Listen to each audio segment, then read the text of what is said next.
Hello, good evening, and welcome to the shed with me, Trev. You're very welcome along to this Friday show. I'm doing one for Friday for a change. I didn't get a chance to do the second one during the week, and I want to wrap up who I think will finish in top position and why in each of their 8 NFL divisions this week because I've a lot on and preseason is starting and the season is nearly here. So I said I'll do it this evening and we'll get it done and let me know what your thoughts are.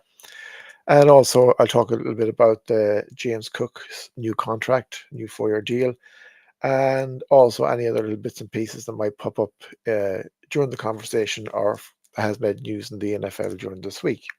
So you're very welcome along to the show. I'm delighted you are here. Happy Friday, happy weekend to everyone who doesn't work weekends. I work them, so it doesn't matter.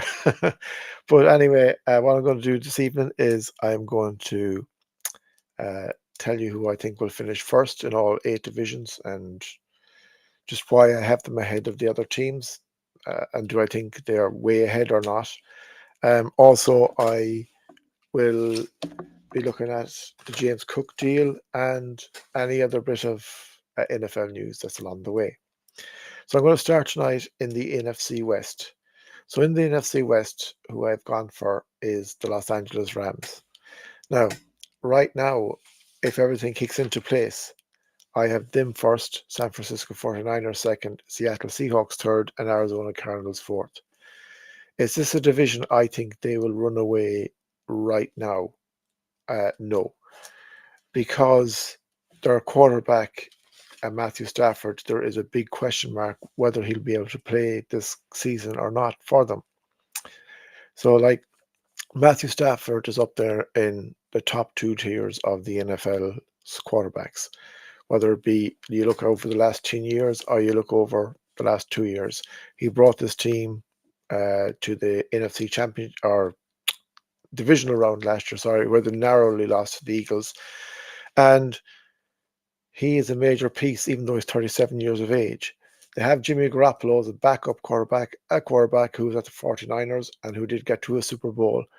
But there is a big difference between Matthew Stafford winning a Super Bowl quarterback and Jimmy Garoppolo, who's been back up to a few different teams now for a few years.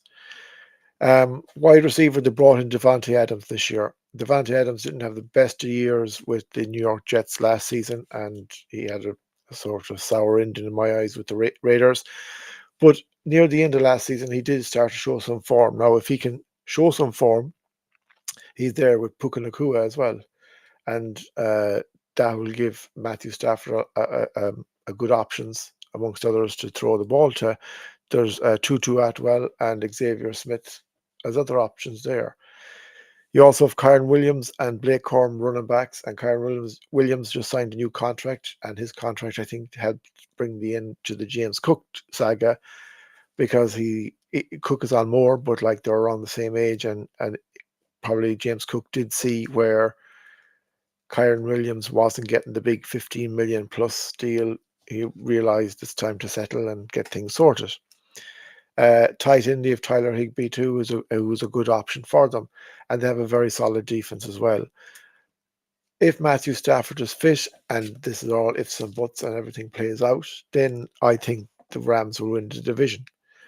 But as I've said in a few of my shows so far, it's one of the divisions where any of the 4 teams can win.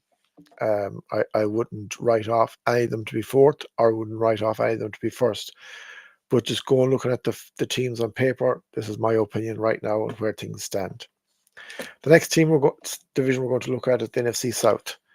So I have the Tampa Bay Buccaneers winning the NFC South, and I have them ahead of the Atlanta Falcons, Carolina Panthers, and the New Orleans Saints. Why? Because Todd Bowles, he knows how to set up a defense. He's also over the defense. Yes, they lost Liam Cohen to the Jacksonville Jaguars earlier in the year, but they have brought in Josh Goddard, and they have Baker Mayfield still there at quarterback. They have even if anything happens, Baker, I think Kyler Trask is a good backup to have. Bucky Irvine at running back, he had a great year last year, and more is expected this year. And you have the legend, which is Mike Evans at wide receiver. And Mike Evans has done it all, has proven it all, and I think he will help that wide receiver room kick on. And I think they are ahead of the other three teams. They have been ahead the last few years. I think the Falcons are getting close. It'll all depend on how Penix Jr. kicks in as quarterback on the second, well, his first full year, but his second year, and if he can drive it on, and they may put a challenge to them. But I do see Tampa winning this division. It's not the strongest division of football, but unlike the NFC West, you can say maybe the Falcons could win the division. You could say the Panthers could really do a U-turn and win the division, but I don't see it happening. I just think the Tampa Bay Buccaneers are too strong. And to some people's eyes, they are one of the favorites to win the Super Bowl this year. One of the dark horses, I should say. So that's who I've gone for in the NFC South. In the NFC North, I've gone for the Detroit Lions. And the reason being is that I think Dan Campbell has done a marvelous job bringing the Detroit Lions to life. He's done it over the last few years. He's lost his two offensive coach and defensive coordinators, and he's replaced them with John Morton and Kelvin Shepherd. Excuse me. So it'll be interesting to see how these guys get on. I think they have an idea of how Dan Campbell wants to work anyway. Um, that they also have, for me, if he's fit, the best age in football in Aiden Hutchinson. Jared Goff has been reborn since Dan Campbell came to the Detroit Lions at quarterback. I think they've two of the best tandem, I say 1 and 2 quarterback or running backs in the league in Jameer Gibbs and David Montgomery. These guys can cut you to pieces if you let them. Sam Laporta, tight end, and Amon-Ra St. Brown gives plenty of options for Goff throwing the ball, amongst others. And I just think they are more settled this year than the Green Bay Packers, than the Minnesota Vikings, and then the Chicago Bears. So that's why I think they'll win the division. It's like the NFC West, though. I wouldn't let them run away. I don't think it'll be a cakewalk like they had last year. Well, it was themselves in Minnesota that came down to in the end, but they had a gap between the third place team, and I don't think that'll be the case this year. I think it'll be tighter, but I still give Detroit the victory in the NFC South, or NFC North, excuse me. In the NFC East, I'm going, surprisingly not, but I'm going for the Philadelphia Eagles. I just think that they're ahead of all the other teams. All the other teams are either rebuilding or have issues. And Nick Sirianni, who I did doubt myself last year, I will say, after the Cleveland game and the way he was dealing with the fans and stuff, he proved himself. He won a Super Bowl. Um, Jalen Hurts proved himself. He got his Super Bowl ring. And I think, though, the acquisition of Saquon Barkley was the game changer for them, because it gives them an option that they didn't have before. It helps Jalen Hurts, and he is one of the best cornerbacks or running backs in the NFL. For me, though, I like some of their defense. Cooper DeJean, I think, is class. He's going into his second year. But the guy who I felt destroyed teams last year, and teams will have to be able to deal with him this year, is Jalen Carter. Um, like, the man is a wrecking machine, and he didn't have the most effective Super Bowl against the Chiefs, as in doing damage, but the Chiefs had to double mark him, which gave other guys the chance to do the damage. And it'll be interesting to see how teams deal with him and their defensive line. Also, can Cooper DeJean have the season he had last year? Because he was one of the most outstanding players in defense last year. If anything happens to Jalen Hurts, do they have a quarterback that can lead them? I don't know. They traded Kenny Pickett to the Pittsburgh Steelers. They brought in Dorian Thompson-Robinson from the Cleveland Browns. He didn't show an awful lot now if you had to rely on him at Cleveland, but it's a different system. And to be honest, when Kenny Pickett played with Philadelphia last year, he looked at doing a different Kenny Pickett than he did look at Pittsburgh. So it'll be interesting to see how Kenny gets on at Cleveland Browns. Is he going to go back to the Pittsburgh Kenny, or is he going to become the Philadelphia Kenny when he plays? Offensively, they have Dallas Goedert at tight end. As I said, Saquon Barkley, one of the best running backs, and they have Devonta Smith and AJ Brown, wide receiver. They're stacked.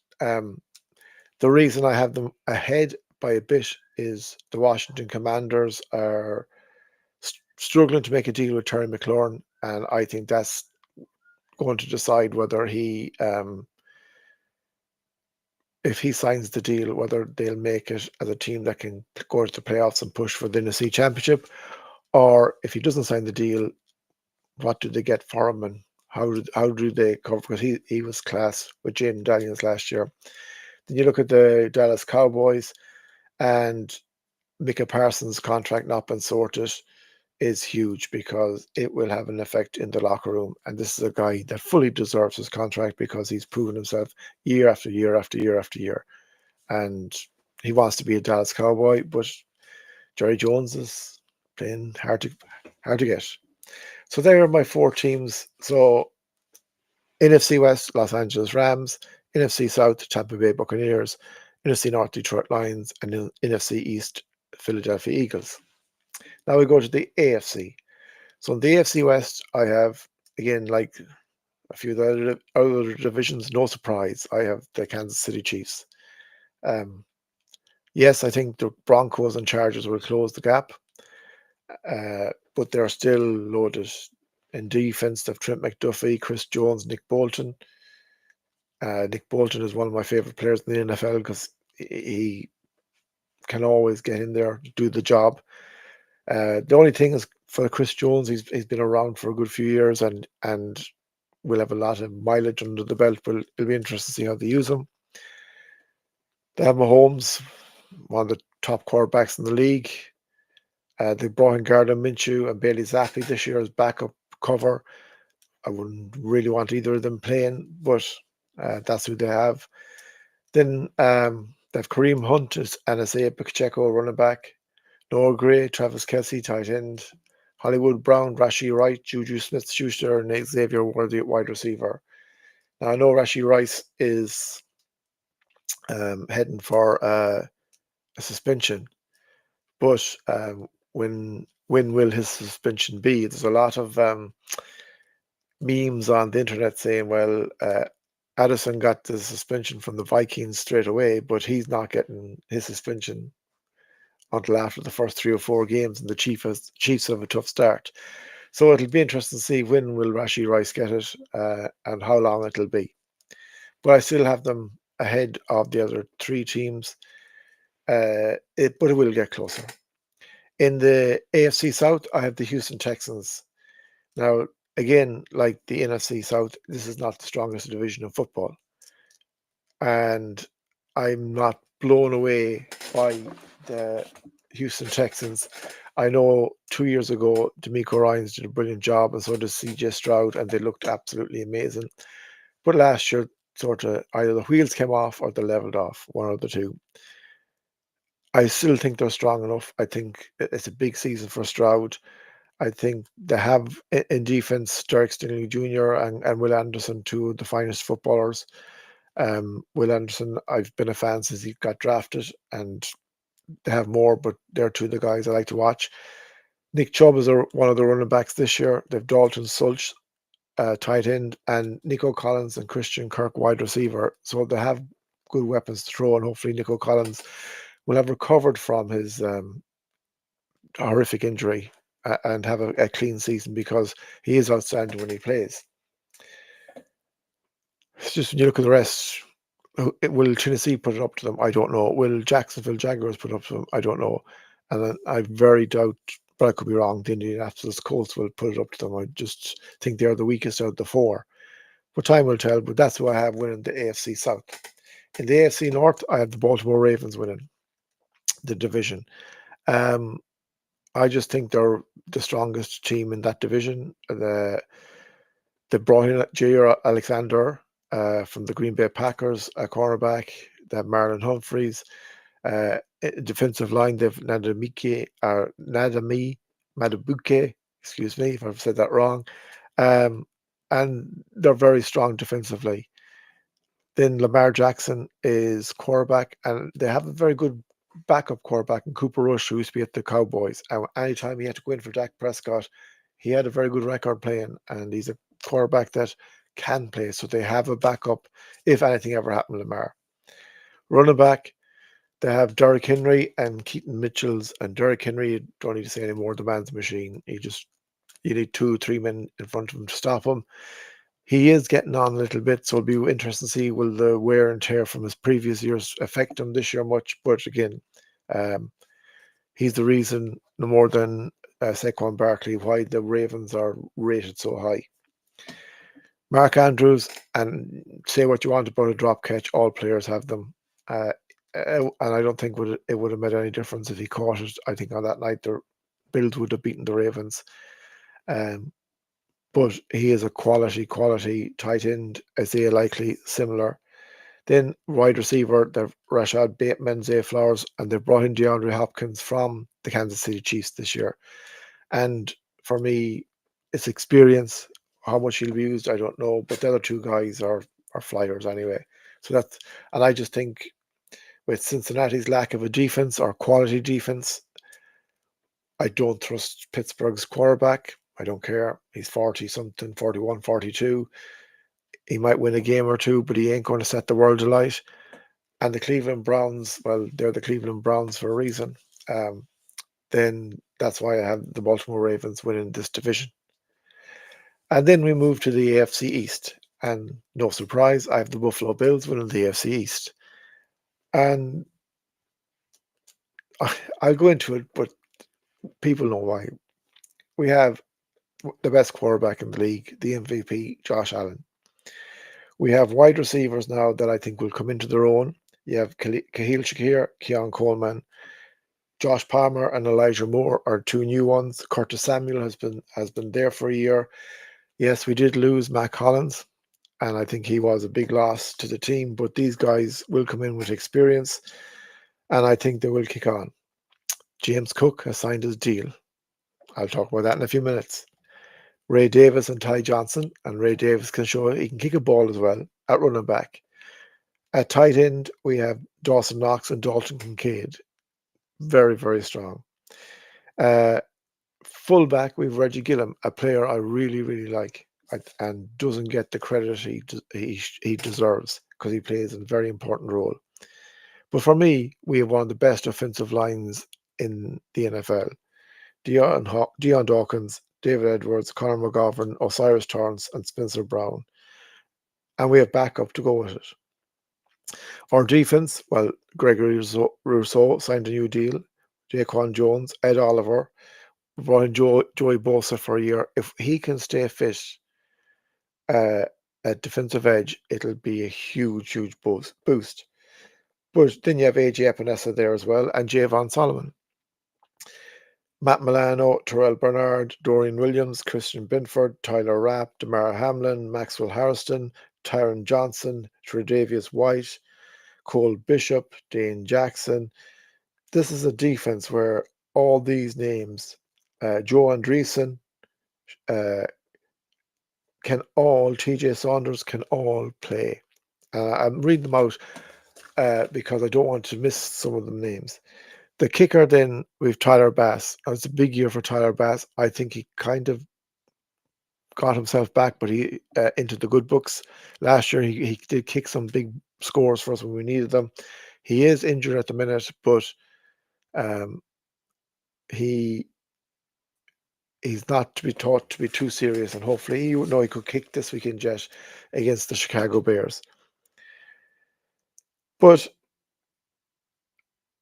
that is the team that I think it's proven itself over the last few years.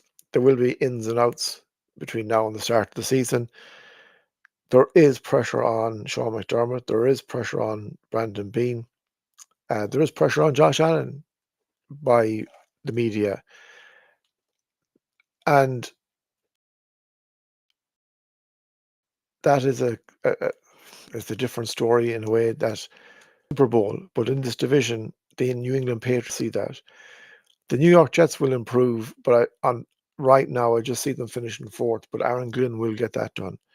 The Miami Dolphins, I could be wrong. They might have a magic wand somewhere, but they're the team I think that will decline the most. But for us, we're still way ahead of all them three teams.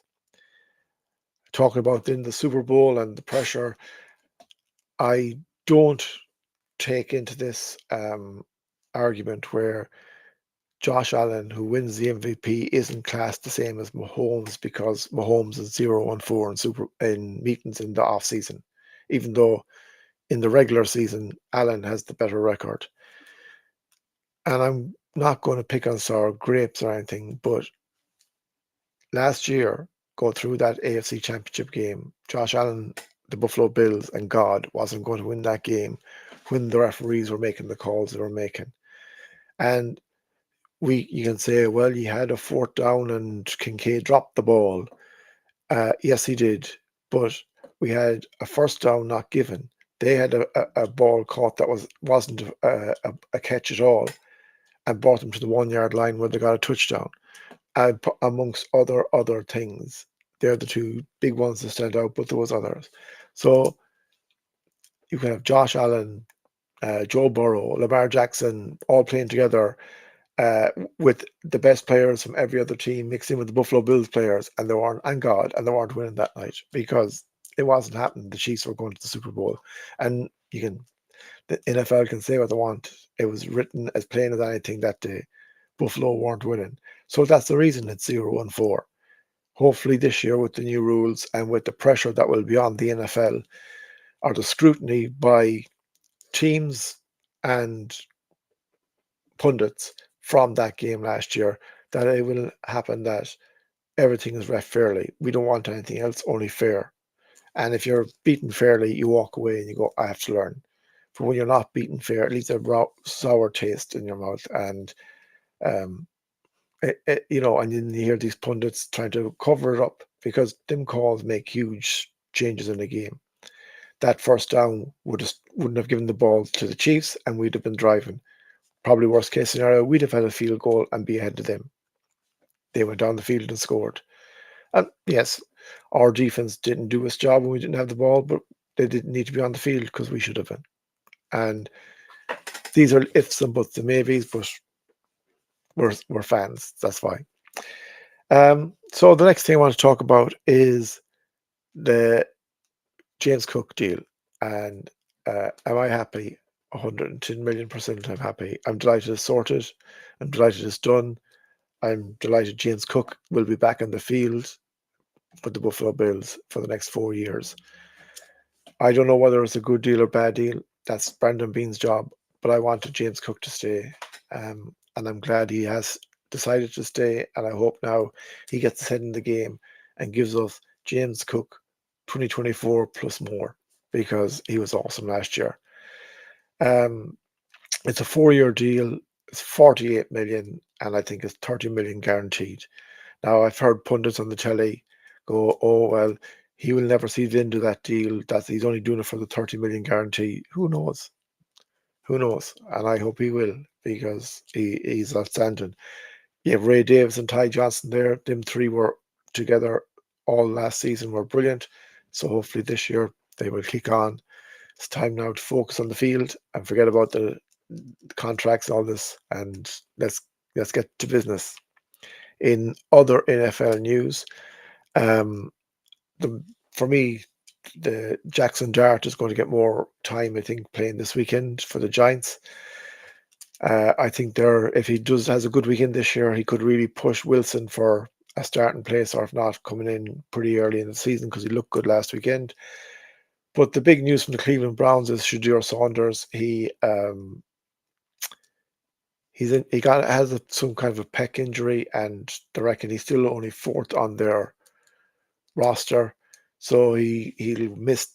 Well, I don't know if he's going to miss the game, but I don't think he's going to get as many reps, even if he plays this weekend. I think it could be a bad decision for the Cleveland Browns because the lad has looked like he has changed, and he needed a few more games just to prove it to everyone else that he has. And it could happen that the Cleveland Browns could end up either putting him on the subs bench in the practice squad or trade him. Because by the sounds of it, and watching the TV and stuff from Cleveland, he is still number 4. Gabriel's ahead of him, Flacco's ahead of him, and Pickett's ahead of him. So I can't see them keeping 4 quarterbacks, but stranger things have happened. But they're the few bits and pieces. As I said, as of now, Terry McLaurin has no deal done. As of now, Micah Parsons has no deal done. And I'm sure you've seen Taylor Swift has a new album coming. My daughter's delighted. Woohoo. But that is the crack. So look, they're my thoughts on 1, 2, 3, 4, and all 8 divisions. Let me know what you think. You find me on Facebook at Trevor Marley. You find me on Twitter at Irish_Bills. And you find me on YouTube and Instagram at the Irish Bills Mafia. So let me know what you think. Monday night, I have a huge show coming. It'll be live. It'll be in the early hours of Tuesday morning for me. But I am delighted to have on Nickel City Mafia in Mike Thornton and Jake Podger. And that'll be an interesting chat. And we'll have a bit of crack. And we'll have a few predictions. And we'll have a few thoughts. And they are absolutely gentlemen and brilliant guys. And I can't wait to have them on. And I'm really looking forward to that show. So until then, my friends, stay safe, stay happy, and as always, go Bills.